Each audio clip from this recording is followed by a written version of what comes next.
Hey guys, welcome to Tutorial Guru. Today we'll be learning how to leave beta programs in Play Store, and now let's dive right in.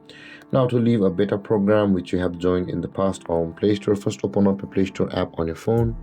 And after opening your Play Store app, guys, on this interface at the top right corner of the screen, you can see a profile picture icon available for us.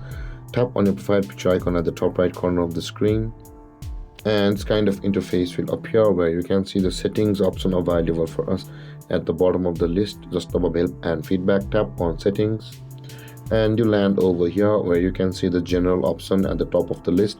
Tap on general and this interface will appear. Now we will be required to tap on the account and device preferences over here, just up below the general.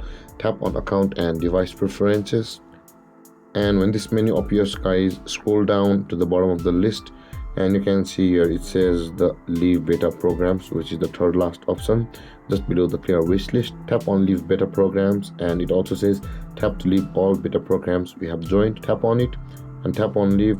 By doing that, guys, you will have left all the beta programs in Play Store which you had joined recently. And that being said, guys, this is how to leave beta programs in Play Store. And if you have any confusions or questions regarding the topic, feel free to comment in the comment section below, and don't forget to like, subscribe and hit that bell icon for more videos. Thank you for watching, guys. Peace.